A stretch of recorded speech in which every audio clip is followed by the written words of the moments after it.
KB untuk seluruh pemirsa di seluruh tanah air. Jumpa lagi dengan saya di Negara Bijaksana. Hari ini saya akan membahas masalah pembangunan lingkungan hidup kita dengan judul menantang para pecinta lingkungan hidup. Begini, ada 3 tema besar sejak abad ke-20 sampai sekarang, abad 21, dan mungkin tidak pernah ada habisnya ke depan, yaitu HAM, demokratisasi, dan lingkungan hidup. Gerakan lingkungan hidup ini sudah merambat, sudah mengglobal di berbagai penjuru dunia, termasuk kita di Indonesia. Di desa-desa sudah mulai bermunculan gerakan cinta lingkungan hidup. Salah satunya adalah menolak tambang, menolak pembabatan hutan, menolak pengotoran lingkungan, polusi laut, dan berbagai macam bentuk. Yang saya mau katakan di sini, saya menantang para pecinta lingkungan hidup di seluruh dunia, termasuk di Indonesia. Yaitu yang saya lihat adalah konsistensi antara pemikiran, perkataan, dan perbuatan masih dipertanyakan. Saya beranggapan jangan-jangan kita masih latah, masih ikut-ikutan terhadap 3 isu besar dunia yang sudah melampaui 2 abad, dari abad 20 sampai 21 sekarang.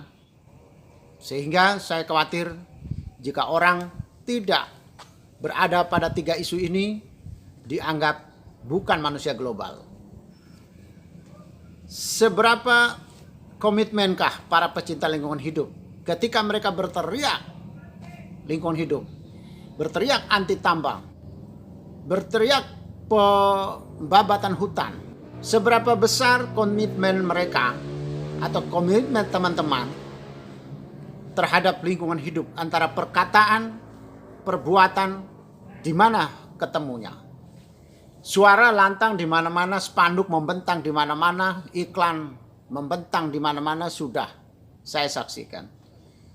Tetapi tindak nyata saya belum banyak menyaksikan itu, termasuk dari para pecinta lingkungan hidup sendiri. Kalau kita mencintai lingkungan hidup, artinya kita bukan menjadi penyebab dari kerusakan lingkungan hidup itu.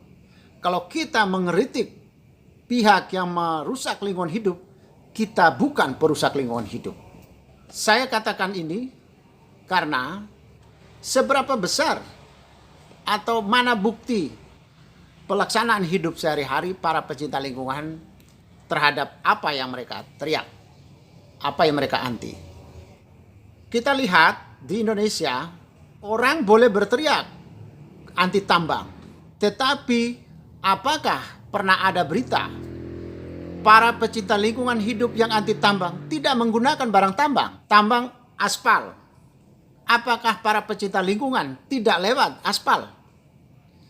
Anti tambang semen, apakah pecinta lingkungan tidak menggunakan semen untuk bangunan gedung, bangunan rumah mereka?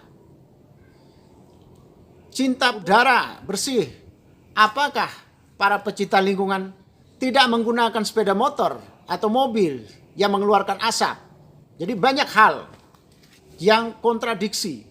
Seharusnya para pecinta lingkungan hidup ketika mereka berteriak tentang anti tambang, mereka pun tidak menjadi konsumen hasil produksi tambang. Ketika mereka berteriak anti pembabatan hutan, mereka pun tidak menjadi konsumen dari hasil hutan. Tapi jika kalian pengguna hasil tambang juga dalam hidup sehari-hari, berarti antara mulut dengan tindakan berbeda. Saya kasih ilustrasi sedikit. Ada beberapa tetangga saya di Yogyakarta ini, mereka adalah tukang kayu yang hasil kayunya dan hasil kerjanya ekspor ke luar negeri, ke Eropa. Mereka cerita sama saya bahwa kalau tidak menggunakan standar kayu tertentu maka dijual harga berapapun orang Eropa tidak mau beli. Salah satu standarnya apa? Ada perizinan bahwa kursi ini terbuat dari kayu jenis ini dan kayu ini ada surat izinnya. Bahwa kayu ini bukan diambil dari pembabatan liar. Mereka bilang sama saya, kalau mereka jual hasil furnitur, hasil kerja mereka ke Eropa, tidak menyertakan penjelasan tentang asal mula kayu dan tidak menyertakan dengan surat izin penebangan kayu, maka orang Eropa tidak akan mau beli hasil karya mereka atau kayu mereka. Dijual semurah apapun tetap tidak beli. Tapi dijual semahal apapun orang Eropa tetap beli, asalkan kursi, meja atau furnitur dan kayu dijual berdasarkan surat izin. Ada surat izin penebangan pohon. Bisakah kita semacam itu? Saya belum pernah dengar di Indonesia ada pecinta lingkungan hidup yang bisa menolak, tidak menggunakan hasil-hasil tambang, hasil-hasil hutan yang dilakukan atas dasar penyalahgunaan atau perusakan lingkungan hidup. Saya belum pernah dengar itu. Dan sekali ini saya menantang. Para pecinta lingkungan harus bukan cuma berteriak anti tambang atau anti penebangan liar, tapi mereka bukan pengguna hasil tebang pohon secara liar, hasil tambang secara liar atau merusak lingkungan. Maka caranya adalah organisasi pencinta lingkungan hidup melakukan intervensi untuk melegalisasikan atau menjamin semua program atau proyek atau benda apapun yang ada di Indonesia atau di negara bijaksana, fasilitas publik dipastikan terbuat dari bahan-bahan yang tidak merusak lingkungan. Diberi label semacam yayasan lingkungan hidup atau wahana lingkungan hidup negara bijaksana memberi label kepada setiap jalan raya bahwa jalan raya ini terbuat dari bahan-bahan yang tidak merusak lingkungan. Bahwa gedung ini terbuat dari bahan-bahan yang tidak merusak lingkungan. Bahwa kursi meja ini terbuat dari bahan-bahan yang tidak merusak lingkungan. Semua diberi label semacam MUI memberi label halal kepada setiap produk untuk diberitahukan kepada masyarakat Islam. Bagi mereka yang Islamik, dia akan tidak menggunakan benda-benda yang terbuat tidak sesuai dengan ajaran Islam.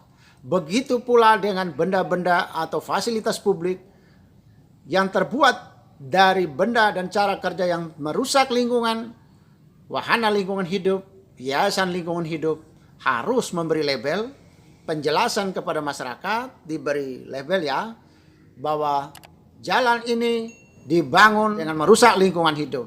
Maka semua pecinta lingkungan hidup tidak menggunakan jalan itu. Gedung ini dibangun dengan bahan-bahan merusak lingkungan hidup. Terbuat dari semen yang tambangnya merusak lingkungan hidup. Maka para pecinta lingkungan hidup ketika melihat itu mereka tidak menggunakan gedung itu lagi. Tidak mendatangi gedung itu lagi. Sehingga fasilitas publik yang dibangun pemerintah, yang dibangun oleh pribadi, oleh perusahaan-perusahaan dibiarkan sepi tanpa ada konsumen. Karena tidak ada orang yang mau menggunakan fasilitas publik yang dibangun dengan merusak lingkungan. Itu, saya menantang para pencinta lingkungan hidup untuk menerapkan sistem labelisasi lingkungan hidup. Greenpeace. Terima kasih. Sampai jumpa di edisi mendatang. Tabe.